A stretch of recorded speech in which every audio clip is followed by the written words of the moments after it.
welcome back. Berjumpa lagi dengan teman rebahan. Gimana kabar kalian? Sehat terus ya. Di video kali ini, Mimin akan melanjutkan pembahasan tentang This Newbie Strong. Bagi yang baru mampir, silahkan like dan klik tombol subscribe-nya agar channel ini dapat berkembang ke depannya. Maaf jika ada kesalahan penyampaian di video ini ataupun di video sebelumnya. Tanpa basa-basi lagi, langsung simak saja videonya. Awal cerita dimulai di sebuah dungeon, yang dimana seorang pria berusaha untuk menangkap seekor monster. Dan ternyata guys, pria tersebut sedang live. Orang-orang yang melihatnya pun kebingungan. Lalu monster tersebut berubah menjadi menyeramkan dan mau makan sebuah kristal. Pria tersebut yang melihat itu terkejut, lalu ia bertanya, apakah dirinya juga harus memakan batu itu? Lalu orang-orang yang melihatnya bertanya, aku mengerti bahwa jalang itu terlihat sedikit menjijikkan. Wanjay, papa jalang gak tuh? Bisakah dirinya makan seperti itu, seperti makhluk-makhluk tersebut? Orang-orang pun bertanya, apakah pria tersebut akan memakan batu tersebut seperti monster yang memakan batu itu? Pria tersebut bertekad dan mulai memakan batu tersebut bersama kawanan monster. Dikarenakan dirinya harus memanjat menara tersebut. Alasan dia melakukan itu demi bertahan hidup. Dirinya juga bertekad akan menghancurkan menara tersebut. Di beberapa waktu sebelumnya, yang dimana pria tersebut duduk dan berbincang-bincang dengan seorang perempuan. Oh iya guys, kita akan memanggil perempuan tersebut dengan sebutan Butet. Butet mengatakan betapa mengaguminya Tuan Jaiju. Akhir-akhir ini sulit untuk mencari pekerjaan dikarenakan tanganmu tidak pernah kotor. Tidak seperti orang lain, kamu akan unggul dalam apapun yang akan kamu lakukan. Oh iya guys, biar kagak ribet, kita akan memanggil MC dengan sebutan Dika. Dikarenakan kalau Tuan Jaiju itu ribet. Mendengar pujian dari Butet, Dika tersipu malu lalu menjelaskan bahwa itu dikarenakan kepala pasar menyukai dirinya. Butet menghela nafas, andai saja orang lain bisa memiliki hati sepertimu. Dika bertanya, apakah ada masalah? Butet menjelaskan bahwa sejujurnya direktur sedang tidak enak badan. Panti asuhan kita sebagai organisasi swasta yang berjalan di atas roker UNEL kita sendiri. Jika direktur pensiun, maka panti asuhan akan bertahan maksimal 3 tahun saja. Beberapa saat kemudian, Dika pulang ke rumahnya lalu berbaring di tempat tidurnya. Direktur pemberian nama itu agar dia bisa menjalani hidup dengan terampil. Dirinya yakin bahwa dia bekerja keras dalam hidup. Terus bahkan jika kamu bekerja 1000 hari di pasar, itu bahkan tidak akan membuat kerusakan dalam menjaga panti asuhan. Jadi, panti asuhan punya waktu 3 tahun lagi. Apakah ada cara untuk menjadi kaya dalam waktu yang singkat? Lalu Dika mau mengambil ponsel. Melihat berita tersebut, Dika mengatakan, tidak peduli apa yang kamu cari hari ini, itu selalu tentang kebangkitan. Namun Dika terkejut dikarenakan berita tersebut mengatakan bahwa dirinya bisa kaya raya jika mengalami awakening. Ia bisa disebut juga dengan kebangkitan. Seorang pria dengan rambut berwarna abu rokok bertanya, untuk 2 orang awakening yang berhasil keluar dari menara setelah banyak tikungan dan belokan. Setelah kalian kembali, apa perubahan terbesar yang terjadi dalam hidup kalian? Pria dengan jas itu menjawab, ini mungkin terdengar sombong, tapi itu pasti dikarenakan uang. Ya, seperti yang dikatakan orang ini, sang awakening akan mendapatkan banyak uang. Seorang pria dengan jas itu juga mengatakan, kenapa kamu mengungkit tentang Popeye? Mendengar hal itu, Dika bertanya, apa itu Popeye? Dikarenakan 7 tahun yang lalu, sebuah menara muncul tanpa peringatan. Menara memilih orang secara acak, membawa mereka ke menara, dan hanya beberapa orang saja yang kembali. Tidak ada yang tahu apa yang terjadi di dalam menara, dikarenakan orang-orang yang kembali tidak mengatakan sepatah kata pun tentang menara itu. Jadi kita memanggil orang-orang yang kembali dengan sebutan Sang Awakening. Sang Awakening yang dimana tubuhnya mengandung mana, memberikan kontribusi besar bagi peradaban modern. Teknik sihir adalah keterampilan yang seharusnya tidak ada di dunia ini sekarang. Tapi kita membutuhkan kekuatan Sang Awakening untuk menggunakannya. Oleh karena itu, Awakening sangat dicari oleh banyak perusahaan. Tentu saja, mereka menghasilkan banyak uang, dikarenakan mereka menjalankan generator listrik. Melihat berita tersebut membuat Dika iri. Andai saja ada menara berjalan di suatu tempat.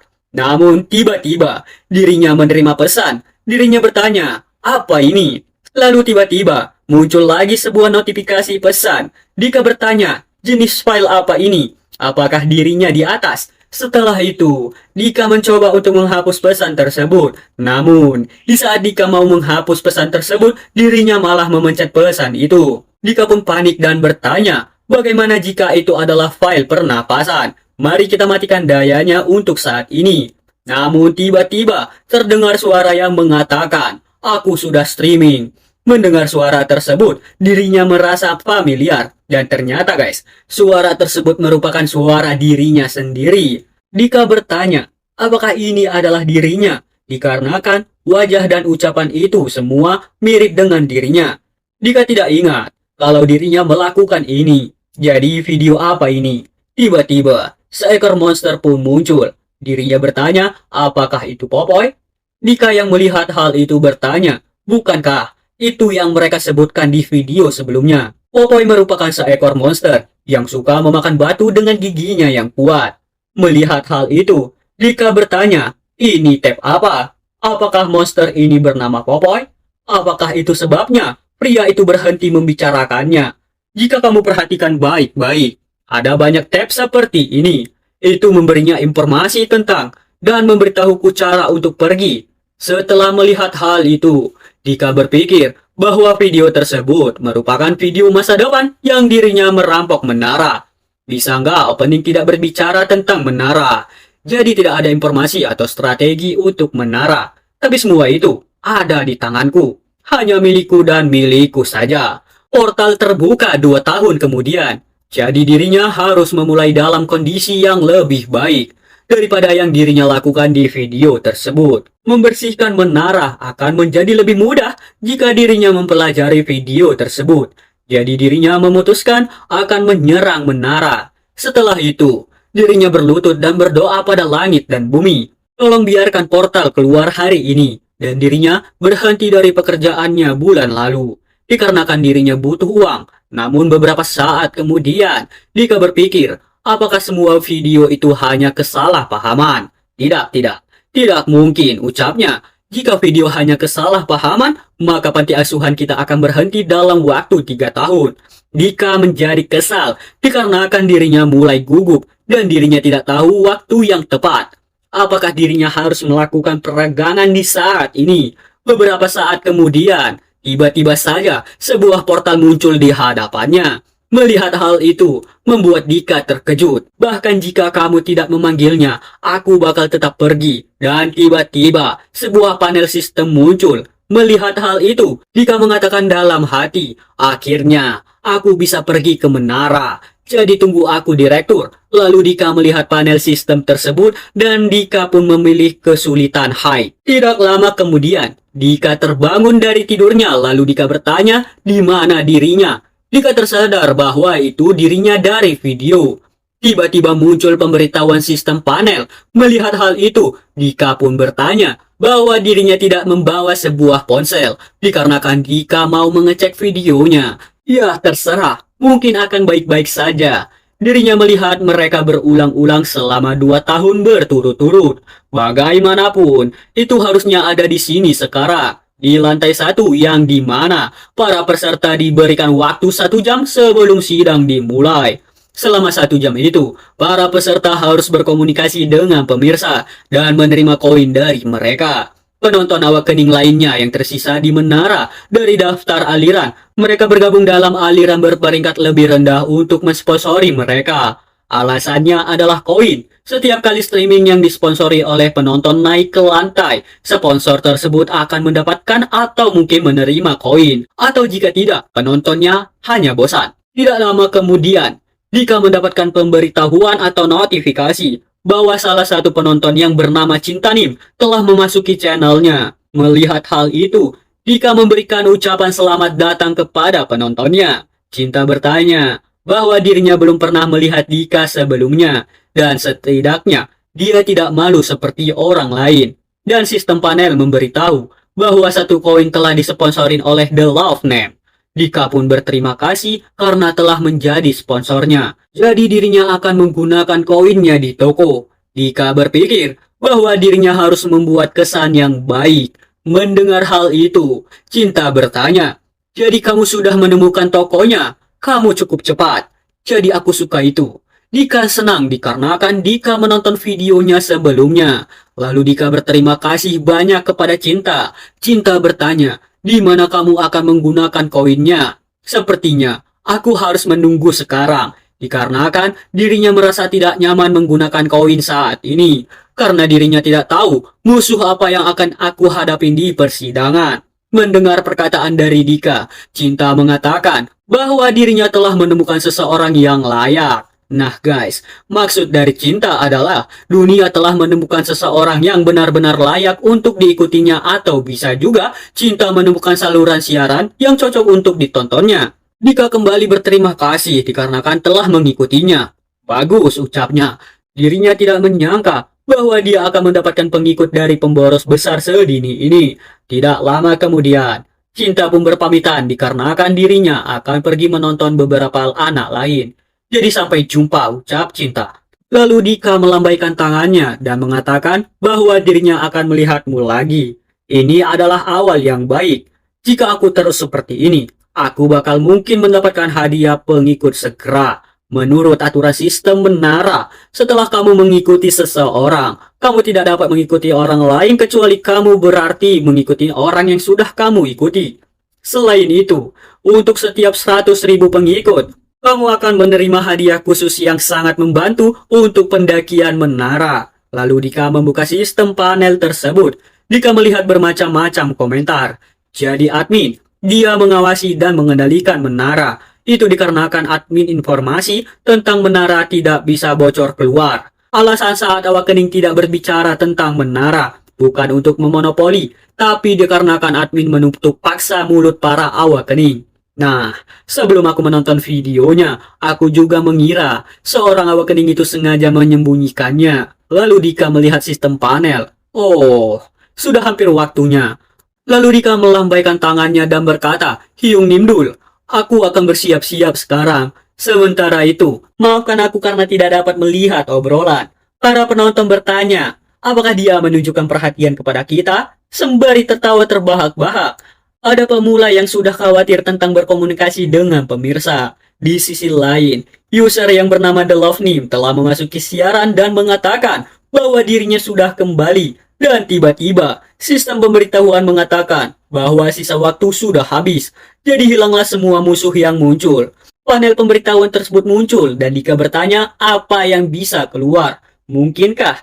Mungkinkah itu kabel? Mengingat portalnya sangat begitu kecil. Dan ternyata guys, yang muncul adalah 3 monster kecil yang berbulu. Melihat hal itu, membuat diri Dika menjadi terkejut. Para penonton yang melihat hal itu bertanya bahwa dirinya datang karena dirinya mendengar ada cut yang memilih level kesulitan yang hard. Dan ada juga salah satu user yang bernama Sumonim telah pergi. Dikarenakan Popoy adalah makhluk yang terlihat menggemaskan, tapi gigi mereka cukup keras untuk mengunyah logam terkuat saat menyerang. Dari para penonton yang melihat itu, mereka berkata bahwa dirinya datang karena dirinya mendengar ada cat yang memilih level kesulitan yang sulit. Dan ada juga salah satu user yang bernama Sunmonim telah pergi. Dikarenakan Popoy adalah makhluk yang terlihat menggemaskan, tapi gigi mereka cukup kuat, keras untuk mengunyah logam terkuat.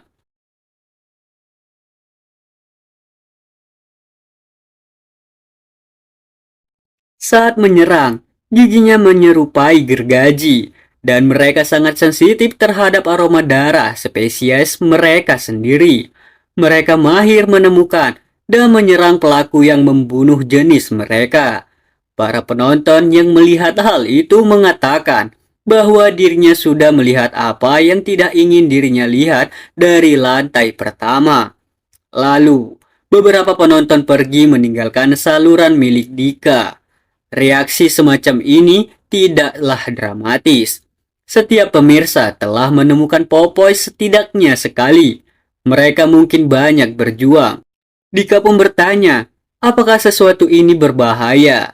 Mendengar hal itu, para penonton menjelaskan bahwa ketika mereka ingin bertarung, bulu mereka semua kusut. Jadi kamu tidak bisa mendapatkan pedangmu melalui mereka. Dan bagaimana dengan gigi mereka? Mereka memakan apapun yang akan mereka temui. Kenapa mereka bisa ada di lantai 1? Jadi aku akan pergi memeriksa. Apakah ruangan lain juga seperti ini? Ucap Cinta kepada Dika. Mendengar hal itu, Dika berpikir bahwa mereka mengatakan itu tapi mungkin mereka tidak akan kembali. Mungkin aku perlu berpikir, 3 Popeye seharusnya tidak muncul di lantai pertama. Dikarenakan itu terlalu banyak. Aku harus melalui ingatan aku dengan hati-hati. Perilaku Popeye, keramahan, lingkungan ekologis. Mereka bukan gerombolan yang menyerang lebih dulu. Tunggu dulu. Kenapa Popeye tidak bereaksi padaku? Bisakah mereka tidak melihatku? Lalu Dika mencoba mendekati Popeye. Di saat Dika mendekati Popeye yang sedang berlari, Popeye sengaja menghindari Dika. Melihat hal itu, Dika berpikir, mereka pasti menyadari kehadiran diriku. Tapi mereka ragu-ragu dikarenakan diriku. Melihat hal itu, bermacam-macam komentar para penonton pun bermunculan. Dika mencoba yang terbaik untuk meniru perilaku mereka sehingga mereka menganggap aku sekutunya. Dika mungkin terlihat gila, tapi inilah yang terbaik yang bisa kulakukan. Melawan mereka harus menjadi pilihan terakhirku. Dan salah satu user yang sedang menonton siaran lain yaitu siaran streaming mahasiswa Seoul. Melihat hal itu, dirinya berpikir, sebuah gada, dia cukup pintar jadi aku akan memberinya pengikut. Di saat dia mau mengikuti dari siaran streaming mahasiswa Seoul, tiba-tiba saja sebuah panel sistem muncul dan memberitahu bahwa dirinya tidak dapat mengikuti, dikarenakan kamu sudah mengikuti streamer lain. Pria tersebut pun mengalami nafasnya yang seharusnya otomatis berhenti mengikuti jika dia meninggal. Namun sepertinya dia pasti masih hidup. Di saat dia mengecek streamer yang dia ikuti, dirinya pun terkejut dikarenakan ada lebih banyak pemirsa dari sebelumnya. Dan ternyata pria tersebut adalah unsur Love Lim, yang dimana kita sebut dengan Cinta. Para penonton bertanya, apa yang mereka lakukan? Mereka terlihat begitu manis seperti ini. Dan bermacam-macam komentar dari para penonton pun muncul. Di sisi lain, Dika membuka sistem panel dan melihat isi dari pemberitahuan panel tersebut. Dika tahu batu yang bersinar ini adalah batu mana. Tapi Popeye biasanya menenangkan rasa lapar mereka dengan batu. Dan dari batu-batu itu, mineral favorit mereka adalah batu mana. Itu adalah batu yang digunakan untuk membuat item sihir. Dan juga sebagai sumber energi untuk berbagai teknik penyihir. Popeye mengadakan ritual.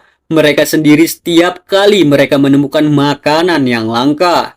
Mereka pasti akan selalu mengadakan ritual ketika berkenaan dengan batu mana. Namun untuk makhluk yang waspada ini, ketika mereka memiliki orang asing di dekatnya, mereka berkeliling mencari makanan daripada melakukan ritual. Karena itulah kebanyakan orang bodoh, dan akhirnya dirinya diakui oleh Popeye setelah banyak usaha, dan mereka mengundangku untuk makan. Jadi Dika tidak dapat menolak itu. Kurasa dirinya tahu bagaimana perasaan Popeye. Mereka sangat bahagia sekarang, namun tiba-tiba berubah. Setelah melihat hal itu membuat bermacam-macam komentar dari para penonton. Sedangkan Dika yang melihat hal itu merasa menjijikkan. Setelah itu, Popeye meloncat dan segera memakan batu mana tersebut. Dika bertanya, apakah dirinya juga harus memakan batu itu? Lalu Dika memegang batu tersebut. Iya, apa yang tidak bisa dimakan seseorang ketika mereka ingin melarikan diri dari kematian? Setelah Dika berpikir panjang, Dika memakan batu tersebut bersama kawanan Popeye. Melihat hal itu, membuat bermacam-macam komentar dari para penonton. Dika berpikir, bahwa itu tidak terlalu sulit, dikarenakan batu tersebut meleleh di mulutnya seperti coklat. Itu terasa menyegarkan dan enak. Rasanya seperti ada energi yang mengalir di tubuhnya, sama seperti saat dirinya makan makanan yang sehat. Namun di saat Dika selesai memakan batu tersebut, Dika merasa aneh dengan tubuhnya dikarenakan tubuhnya bersinar. Para penonton yang melihat hal itu bertanya, apa yang baru saja dirinya lihat dan situasi apa ini? Lalu para popoi berputar-putar mengelilingi Dika. Para penonton yang melihat hal itu bertanya, bukankah itu yang mereka lakukan sebelum menyerah? Jika dia bergerak sedikit dari sana, maka giginya juga akan keluar. Jadi Kim Jae-jo, mohon janganlah bergerak sedikit pun. Di sisi lain, setelah para popoi mengelilingi Dika, lalu popoi loncat dan menempel di bahu Dika. Dika yang melihat hal itu senang dan tertawa bahagia. Para penonton bertanya, situasi apa ini? Tidak lama kemudian sistem panel pun muncul. Ia mengatakan bahwa dirinya telah menyelesaikan percobaannya. Jadi jalan menuju lantai kedua pun terbuka. Melihat hal itu membuat Dika terkejut. Lalu Dika pun terjatuh dan terbaring di tanah. Dika tidak menyangka bahwa dirinya masih hidup. Singkat cerita, Dika pun terbangun dan melihat sosok Boboiboy di depan mata.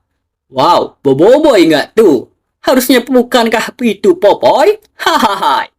Melihat hal itu, membuat Dika terkejut. Dika bertanya apakah dirinya pingsan, sedangkan para Popoi berloncat-loncat. Dika bertanya apakah kalian mengkhawatirkan dirinya. Lalu para Popoi pun meloncat bahagia. Setelah itu, Dika mengeluh salah satu Popoi dan mengucapkan terima kasih. Melihat hal itu, membuat bermacam-macam komentar dari para penonton. Dika yang menyadari bahwa dirinya masih live streaming, segera berdiri dan berkata, halo, maafkan saya. Lalu Dika mengecek obrolan di sistem panel. Dika tidak menyangka bahwa obrolan sangat cepat sehingga aku tidak bisa mengikutinya. Lalu Dika mengecek di sistem panel beberapa orang yang melihatnya dan ternyata jumlah orang yang saat ini menonton adalah 127 penonton dan 58 orang yang mengikuti. Sedangkan koin yang terkumpul adalah 258 koin. Melihat hal itu membuat Dika terkejut. Lalu Dika berteriak, "Hah, apa? 127 orang? Wah, ini tidak mungkin." Tidak lama kemudian, Dika berkata bahwa dirinya benar-benar beruntung. Jika dirinya tidak memiliki kalian semua, maka dirinya tidak akan bisa menyelesaikan ini. Para penonton bertanya, apa? Tiba-tiba bilang terima kasih. Hahaha, bukankah karena kamu menyukai koin yang aku kirimkan kepadamu, ucap mereka. Seperti yang dia harapkan, batu yang bersinar adalah batu mana? Popoi biasanya memuaskan rasa lapar mereka dengan memakan batu. Di antara mereka, mineral favorit mereka adalah batu mana? Salah satu penonton berkata, tapi yang lebih penting, mari kita dengarkan apa yang Jaiju katakan. Dan apa yang kamu pikirkan ketika kamu melakukan hal yang sama dengan Popoi. Sedangkan Dika berpikir, mereka tidak akan mempercayaiku jika aku memberitahu bahwa aku tahu tentang Popoi dengan sangat baik. Lalu Dika berkata, tidak ada banyak waktu untuk itu. Para penonton bertanya, bukankah orang-orang sangat menyukai Popoi? Jadi berhenti ragu-ragu dan cepat, beritahu kami. Namun Dika mengambil salah satu Popoi dan menjelaskan bahwa dirinya ingin bergaul dengan mereka karena dirinya berpikir jika dirinya melawan mereka maka dirinya akan mati. Bukankah instruksi percobaan mengatakan bahwa kamu harus menyingkirkan semua musuh? Dikatakan untuk menyingkirkan musuh bukan membunuh mereka. Jadi aku berpikir untuk mengubah mereka menjadi sekutu. Jika aku ingin bergaul dengan Popoi, maka aku harus mencoba untuk memahami mereka terlebih dahulu. Aku hanya mengikuti mereka, Ya itulah yang terjadi. Jadi aku beruntung mendengar perkataan dari Dika, membuat bermacam-macam komentar bermunculan dari para penonton. Ketika berpikir, bahkan jika mereka tidak sepenuhnya percaya, maka mereka akan membiarkannya begitu saja. Jadi aku perlu membuat diriku terlihat seperti seorang pemula, dan aku harus berpura-pura tidak tahu tentang hadiahnya, bukan? Lalu Dika berkata kepada para penonton bahwa aku akan pergi ke lantai 2. Para penonton bertanya, apa dia tidak melupakan sesuatu? Ini semakin menjengkelkan untuk memberitahu para pemula untuk mendapatkan hadiah. Dika bertanya, apa hadiah? Para penonton menjelaskan bahwa setiap lantai memiliki hadiah. Jadi cari di jendela pengaturanmu. Lalu Dika membuka sistem panel dan muncullah sebuah hadiah. Melihat hal itu, para penonton bertanya, kenapa bungkusnya begitu lucu? Bukannya kotanya semakin besar jika pangkat tadi yang lebih tinggi. Sepertinya admin ingin bercinta dengan Kim Jae-jo tapi mereka sunder. Melihat ada hadiah tersebut, Dika langsung membukanya dan ternyata hadiah berbeda dari apa yang Dika lihat di video. Aku akan melihat mereka satu persatu. Di sisi lain, para popo yang melihat hadiah tersebut segera meloncat ke arah Dika. Dika berpikir, sepertinya hadiah tersebut adalah batu mana. Itu hanya lantai pertama, tetapi untuk itu sudah keluar. Jika itu adalah batu mana yang normal, maka itu cerah dan biru.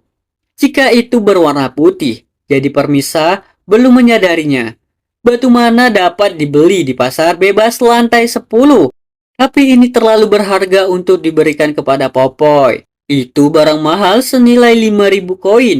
Dika mau minta maaf dikarenakan dirinya akan memberikan sesuatu yang lebih baik nanti. Para penonton pun bertanya, tidakkah kamu akan memeriksa info item? Dasar bodoh. Bagaimana dia akan melakukan itu jika kita belum memberitahunya bagaimana caranya? Dika bertanya, apa informasi yang hitam? Para penonton yang mendengar perkataan dari Dika membuat bermacam-macam komentar dari para penonton. Dika pun mengambil salah satu hadiah item tersebut dan muncullah sebuah sistem panel yang memberitahu detail dari hadiah itu. Orang yang streaming tidak menggunakan nama asli mereka sepertimu. Melihat hal itu, Dika tidak yakin apakah itu bagus. Jadi dirinya akan menggunakan itu nanti dan terus berjalan. Dika berpikir dirinya akan menggunakan hadiah tersebut di lantai 5. Lalu Dika mengambil hati selanjutnya adalah koin. Dika berkata kepada para penonton, jadi dirinya sekarang akan pergi ke lantai 2. Para popoy yang melihat hal itu segera menghalangi jalan Dika. Melihat hal itu, Dika berkata bahwa tidak seperti itu semuanya. Apa kalian tahu? Kenapa mereka tiba-tiba bertingkah seperti itu?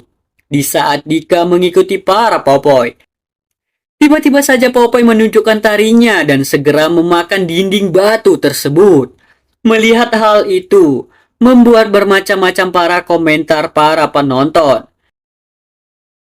Dika berpikir mereka pasti mencium sesuatu. Apa itu mungkin batu mana? Tidak lama kemudian, para Popoy memanggil Dika. Mendengar hal itu, Dika berpikir, apakah mereka menyuruhku datang? Jadi aku akan memberitahu.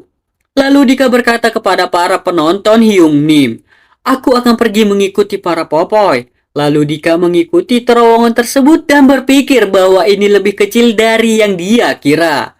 Para penonton bertanya, apakah dirinya baik-baik saja? Dika menjawab bahwa dirinya baik-baik saja. Lagi pula, dirinya tidak merasakan sakit sama sekali. Rasanya seperti batu yang mencuat, yang malah memberikanku sebuah pijitan.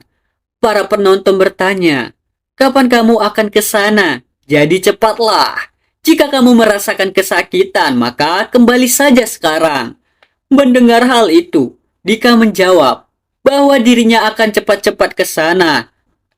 Namun Dika merasakan sesuatu yang aneh di tangannya. Menyadari hal itu, Dika bertanya, apa yang terjadi pada dirinya? Melihat hal itu membuat bermacam-macam komentar bermunculan.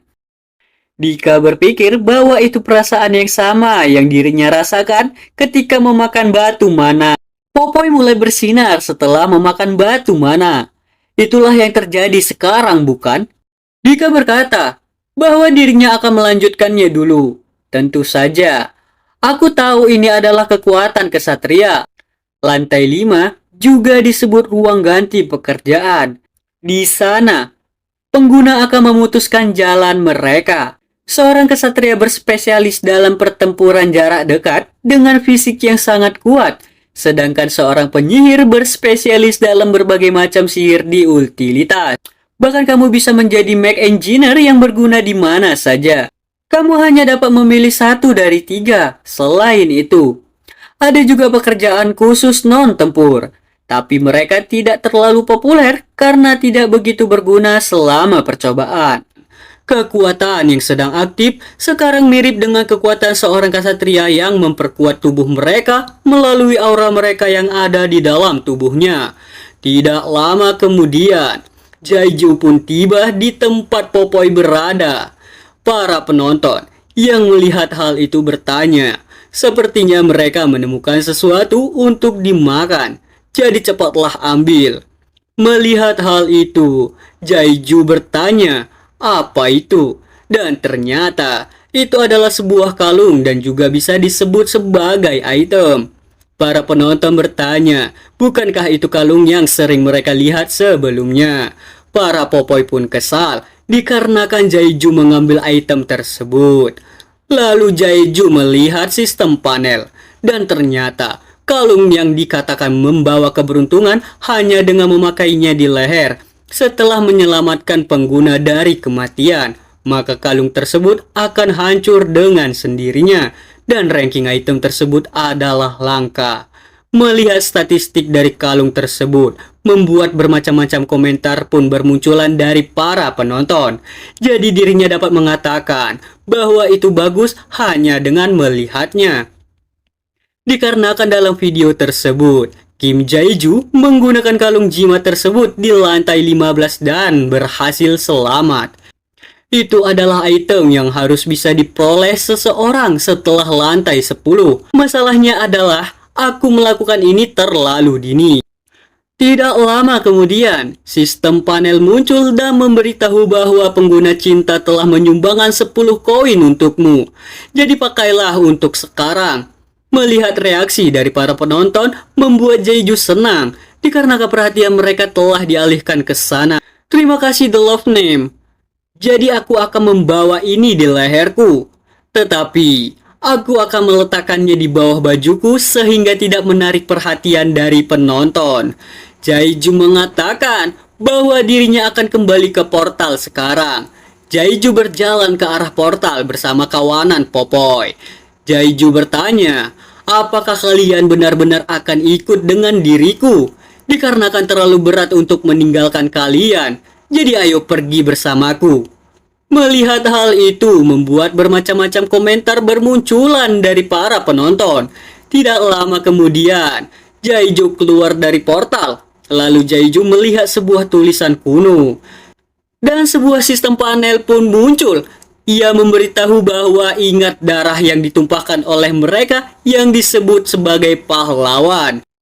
Jaiju berpikir bahwa itu sedikit menyeramkan. Itu seperti mereka ingin menakut-nakuti dirinya. Para penonton memberitahu bahwa itu tempat di sebelahmu. Lalu Jaiju menoleh ke arah samping dan melihat tulisannya yang mengatakan bahwa ada kemuliaan dan ketidakhormatan dalam hal usaha. Jadi, jangan berpikir bahwa semua usaha itu sama. Memang benar bahwa jenis usaha yang sama belum tentu menghasilkan jenis hasil yang sama. Dikarenakan di dunia yang mapan ini, aku dilahirkan dengan sendok tanah, tapi semua usaha tetaplah usaha. Jadi lebih baik untuk mencobanya. Lalu sistem panel kembali muncul dan berkata bahwa percobaan akan dimulai dalam waktu 10 menit lagi dan bertahan selama 30 menit melawan monster yang akan muncul. Dan sisa waktu tersisa adalah 9 menit 35 detik. Jadi waktu tersisa hanya 10 menit saja. Karena tidak ada waktu lagi untuk disia-siakan, jadi aku harus bersiap. Itu akan segera dimulai. Jadi mari kita periksa jendela toko terlebih dahulu, dikarenakan ini adalah kesulitan yang tertinggi. Jika aku tidak beruntung, maka itu akan menjadi beruang merah. Jika tidak, apakah bisa menjadi dua ular laut? Seluruh tubuh beruang merah memancarkan api. Dan ia bisa menyemburkan api dari mulutnya serta berbadan berukuran raksasa. Jadi dirinya hanya bisa menutupi diriku dengan baju besi dan bertahan selama 30 menit. Ular laut memang kuat, tetapi tidak mungkin bisa berbuat banyak di luar air. Jadi aku hanya harus menghindari ekor yang akan mencoba mencekik dirinya. Jika itu adalah ular laut, maka dirinya dapat membeli senjata dan mengalahkannya. Jadi aku harap ini berjalan seperti yang kuduga. Tetapi, melihat bagaimana aku selesai di lantai pertama, ada kemungkinan besar itu akan terjadi lagi di lantai 2. Tidak, itu pasti akan baik-baik saja. Mereka tidak akan memberiku sesuatu yang mustahil dalam percobaan. Apapun itu, ayo kita mulai. Dalam percobaan sekarang akan dimulai. Muncullah sebuah portal yang berukuran kecil, tepat di depan Jaiju. Jaiju melihat seberapa kecil portalnya, mungkin itu ular laut. Apakah mungkin portalnya semakin besar? Apakah itu jadi beruang merah? Dan ternyata portal tersebut semakin membesar dan terus membesar.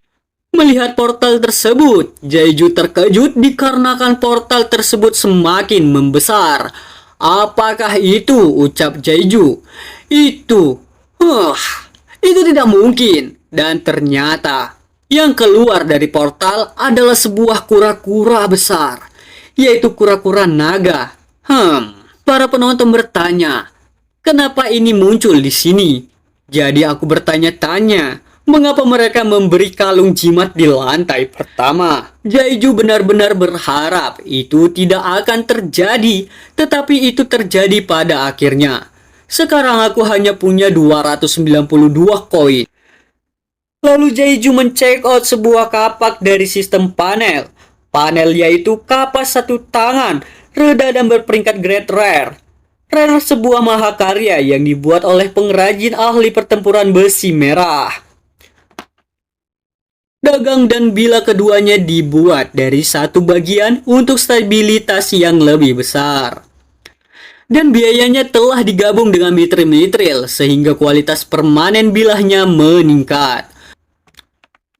Para penonton yang melihat aksi dari Jaiju pun terkejut dikarenakan mereka tidak menyangka bahwa Jaiju akan melawannya. Jaiju berpikir ketika dirinya mengambil bagian aktif dalam menyerang di siaran langsung, dirinya akan menerima hadiah tersembunyi. Jaiju bersiap-siap melakukan serangan bersama kawanan dari para popoi. Jaiju berlari ke arah kura-kura naga tersebut. Di saat Jaiju mendekat, kura-kura itu melancarkan serangan dengan menginjak Jaiju. Melihat hal itu, membuat bermacam-macam komentar muncul dari para penonton. Namun ternyata Jaiju berhasil selamat dan menancapkan kapaknya kepada kura-kura tersebut. Jaiju berpikir bahwa dirinya tidak bisa melakukannya dalam satu kali pukulan. Jadi dirinya akan mencoba dan lari ke arah punggungnya. Dirinya tidak tahu berapa banyak kekuatan yang didapat tubuhnya dari batu mana itu. Itu cukup kesal melihat bagaimana kura-kura tersebut bernafas. Lalu kura-kura tersebut melancarkan serangannya dengan menggunakan mulutnya. Ya, semacam laser atau apalah itu. Jaiju menghindari serangan dari kura-kura itu. Para penonton bertanya, apakah menurutmu itu masuk akal? Bahkan tidak butuh sedetik untuk bernafas. Jaiju berpikir, jika itu beruang merah, dirinya masih bisa bertahan hanya dengan menangkisnya saja. Tapi aku sudah belajar pola serangan kura-kura naga. Aku bisa membunuhnya. Jadi tunggu aku, hadiah tersembunyi. Melihat Jeju tersenyum membuat kura-kura tersebut kesal. Jeju berlari dari arah belakang kura-kura tersebut dan segera mengayunkan kapaknya di kaki kura-kura itu. Kura-kura tersebut yang merasakan serangan dari Jeju merasa kesakitan. Jeju tidak bisa memberitahu seranganku berikutnya. Makhluk tersebut paling sedang memikirkan cara terbaik untuk menangkap dirinya. Dan kura-kura tersebut bersembunyi di dalam cangkangnya. Alasan mengapa sangat sulit untuk membunuh kura-kura naga adalah dikarenakan ia dapat menyembunyikan semua lukanya di dalam cangkangnya yang sangat kokoh. Ada banyak waktu di mana kamu hanya perlu menghisap jempol dan menunggu. Salah satu user yang bernama Grewit telah masuk ke dalam siaran Jeju. Dikarenakan dirinya melihat thumbnail, tapi apa yang terjadi? Bukankah ini lantai 2? Dan bermacam-macam komentar dari para penonton. Tidak lama kemudian, Jeju pergi meloncat ke atas cangkang kura-kura naga itu. Dikarenakan Jeju berpikir dirinya bisa menghancurkannya di sini ketika kura-kura naga mengeluarkan kakinya. Salah satu penonton bertanya bahwa itu tidak mungkin. Apakah dia pergi ke sana karena dia pikir itu aman? Bahkan Jeju tidak terlihat seperti sedang memeriksa obrolan. Jadi kurasa kita bahkan tidak bisa memberitahunya. Banyak orang pertama kali bertemu dengan kura-kura naga mungkin berpikir bahwa mereka aman setelah naik ke punggungnya. Tapi paku yang menonjol dari cangkangnya bisa menyala merah dan meledak.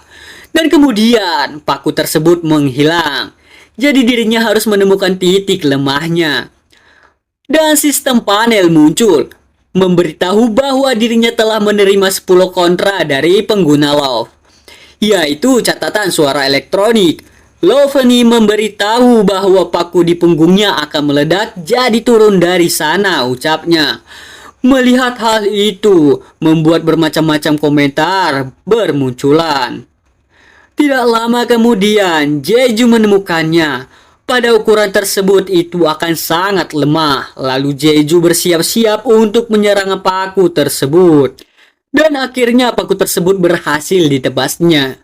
Salah satu penonton bertanya, dirinya agak ingin tahu apa yang dia pikirkan saat ini secara nyata. Dan tidak lama kemudian, kepala kura-kura tersebut keluar dari cangkangnya. Ya menurut Mimin, mungkin kura-kura tersebut marah dikarenakan paku atau duri dari cangkangnya telah ditebas oleh Jeju. Jeju berpikir, apakah dirinya mencoba melempar aku dengan menabrak dinding tersebut? Jadi dirinya hanya punya satu kesempatan lagi. Jeju mengambil paku tersebut dan menancapkannya ke atas cangkang kura-kura itu. Lalu Jeju bersiap-siap untuk memukul paku itu sembari berkata, "Kumohon bergeraklah." Setelah Jeju memukul paku yang dirinya tancapkan di atas kura-kura itu, kura-kura merasa kesakitan dan tiba-tiba terjadi sebuah ledakan di atas kura-kura tersebut. Para penonton yang melihat hal itu bertanya, apakah Jeju akan mati? Apa yang terjadi? Kenapa kura-kura naganya tidak bergerak? Di sisi lain yang dimana Jeju berhasil selamat dari sebuah ledakan itu. Jeju berpikir, itu adalah pertarungan yang sangat beresiko, dan itu hampir tidak berhasil. Di cerita sebelumnya yang dimana kura-kura tersebut berencana mengeluarkan Jeju dari punggungnya dengan menabrak ke dinding. Lonjakan kura-kura naga akan meledak ketika mana dimasukkan ke dalamnya. Dirinya akan memberi makan mana yang kudapatkan dari mengkonsumsi batu mana ke dalam paku tersebut. Dengan menggunakan paku tersebut, dirinya akan meledakkan kura-kura naga itu. Jadi Jeju hampir terjebak dalam ledakan juga. Tiba-tiba, kura-kura tersebut bergerak. Jeju yang melihat hal itu terkejut, lalu Jeju segera mengambil kapaknya dan menghantam atau menyerang kura-kura tersebut dengan kapaknya. Setelah berhasil mengalahkan kura-kura tersebut, sistem panel pun muncul. Lalu memberitahu bahwa jalan untuk memasuki lantai 3 akan terbuka. Kamu tidak hanya bertahan melawan, tetapi juga mengalahkan musuh yang tangguh. Jadi kamu telah menerima hadiah tersebut. Mendengar pemberitahuan tersebut, Jeju pun senang dikarenakan dirinya mampu untuk melakukannya. Jadi dirinya mendapatkan hadiah tersembunyi. Para penonton yang melihat hal itu merasa takjub, dikarenakan mereka tidak pernah berpikir akan merinding melihat seseorang menyelesaikan lantai 2. Di sisi lain, Popoy muncul dan meloncat-loncat. Jeju yang melihat hal itu bertanya, sepertinya kalian ingin makan itu. Dikarenakan monster menara umumnya memiliki mana yang tersimpan di dalam tubuh mereka. Kura-kura naga bagi Popoy seperti bongkahan besar mana. Jadi kalian bisa memilikinya. Ya semacam dimakanlah. Setelah mendengar perkataan dari Jeju, Popoy langsung memakan kura-kura naga tersebut. Para penonton yang melihat itu merasa ingin muntah setiap kali Popoy membuka mulutnya. Tapi apakah betul orang ini baru saja membunuh seekor kura-kura naga di lantai 2? Jadi apa identitasmu? Apakah kamu seorang hacker? Dia mungkin memiliki fasilitas dev atau hacker. Sudah, Jeju tidak berpikir mengatakan, aku baru saja beruntung akan dipercaya. Baiklah, aku hanya akan memaksanya. Lalu Jeju berkata, itu tidak banyak. Aku hanya berpikir dirinya akan bisa menerimanya, jadi dirinya akan mencobanya. Mendengar perkataan dari Jeju membuat bermacam-macam komentar dari para penonton yang bermunculan. Penontonku tidak menonton karena aku menyedot mereka. Mereka menonton karena kesulitan luar biasa yang dirinya lalui dan cara kreatif aku mengatasinya. Jadi jumlah penontonku membuktikan itu. Aku tahu, kamu berpikir aku akan memiliki hampir 200 penonton di lantai 2. Biasanya, bahkan 50 itu udah sangat bagus. Sistem panel muncul dan memberitahu bahwa dirinya menerima hadiah tersembunyi, yaitu hadiah tonggak 100 pengikut. Mendengar hal itu membuat bermacam-macam komentar dari para penonton. Jadi Jeju akan memeriksa hadiah lantai tersebut terlebih dahulu. Setelah Jeju melihat hadiah tersebut, muncullah sebuah kotak dengan sebuah pita. Dan ternyata Jeju menerima sebuah kantong yang berisi 500 koin. Setelah menerimanya, akan secara otomatis berubah menjadi koin. Dan juga sebuah ransel sup beruang yang berlevel rare. Tes tersebut merupakan penemuan Revik Insinyur Magis Genius dan batas berat yang bisa diterimanya adalah 500 kilo. Koin adalah sebuah hadiah dasar seperti yang dirinya duga. Dan ransel sup beruang itu muncul sesekali ketika kamu beruntung. Jadi itu tidak buruk. Dan penonton tidak akan kecewa dengan ini. Melihat hal itu, membuat bermacam-macam komentar dari para penonton. Batu mana mungkin lebih baik jika aku tidak menunjukkan deskripsi item untuk yang satu ini? Dikarenakan setiap batu mana memiliki zat yang berbeda, sehingga terlalu beresiko untuk memakannya secara acak. Jadi diriku harus mengubah topik pembicaraan mereka sebelum mereka mulai membicarakan tentang batu mana itu. Lalu Jeju berkata, sekarang mari kita periksa hadiah tersembunyi ini. Setelah itu, tiba-tiba muncul sebuah batu. Melihat hal itu, Jeju memegang batu tersebut dan berpikir, ini adalah sebuah batu rune tingkat atas yang berlevel heroik. Dikarenakan rune yang akan menaikkan dead item sebanyak satu level. Namun, nilai item tidak dapat dinaikkan lebih tinggi dari nilai rune tersebut. Melihat hal itu membuat bermacam-macam komentar dari para penonton. Setelah itu, Jeju memasukkan batu tersebut ke dalam tasnya. Namun, tiba-tiba Jeju merasa pusing. Para penonton menyuruh Jeju menyelesaikan hadiahnya dengan cepat dan pergi ke lantai berikutnya. Dikarenakan kamu kehilangan terlalu banyak darah, jadi pergilah ke lantai 3 sekarang. Setelah kamu naik ke lantai berikutnya, maka lukamu akan sembuh. Dan kamu dapat membuka hadiah pengikutmu di lantai manapun. Jadi kamu bisa naik sekarang. Mendengar hal itu, Jeju memutuskan untuk membuka hadiah berikutnya. Sistem panel muncul dan memberitahu bahwa dirinya telah mencapai 100 pengikut. Dikarenakan potensi kamu yang tinggi, kamu akan diberikan berkah. Jadi kamu dapat memilih salah satu berkat di bawah ini. Di sistem panel tersebut, terdapat ada berkah darah, berkah kekuatan, berkah kelincahan, berkah manah, dan berkah keberuntungan. Melihat hal itu, membuat bermacam-macam komentar dari para penonton. Jeju berpikir, berkat adalah sebuah spil pasif yang sangat meningkatkan status terkait mereka. Dari mereka, mana adalah stat yang membantu penyihir dari penelitian magis. Dan akibatnya, tidak terlihat banyak cahaya di awal game.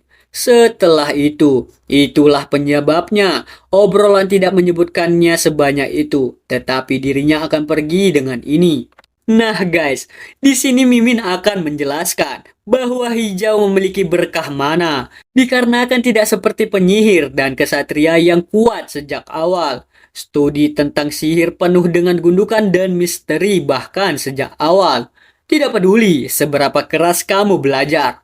Dikarenakan penggunaannya terbatas, jadi banyak orang menyesal mengikuti kelas itu bahkan setelah mereka memilihnya. Jadi biasanya itu diperuntukkan sebagai kelas non-pertempuran yang dirancang untuk melindungi party dari belakang atau hanya kerajinan. Dan dirinya ingat, pria itu dengan jelas dari video. Seorang insinyur penyihir pertempuran jenius. Pria sejati mengerti betapa kerennya itu. Meskipun bisa membuat senjata insinyur penyihirku sendiri, seperti itu insinyur jenius Amerika tidak akan pernah terjadi. Lalu Jeju menyuruh Popoy mendekat dan segera memeluknya. Dirinya mencoba yang terbaik untuk replika dan menirunya. Mungkin dengan beberapa kerja keras lagi. Dirinya mencoba yang terbaik untuk replika dan menirunya. Mungkin dengan beberapa kerja keras lagi. Dan Jeju sedikit terkejut. Dikarenakan cangkang kura-kura tersebut bersih hingga tidak ada lagi duri. Ia bisa juga disebut dengan paku. Para penonton pun bertanya, ini pertama kalinya dirinya merasa seburuk ini pada kura-kura naga. Dan bagaimana makhluk kecil itu bisa makan sebanyak itu? Jeju berkata bahwa dirinya akan pergi sekarang dikarenakan dirinya telah mencapai batas. Mendengar pernyataan dari Jeju membuat bermacam-macam komentar dari para penonton. Setelah itu, Jeju pun memasuki portal. Tidak lama kemudian, Jeju pun tiba.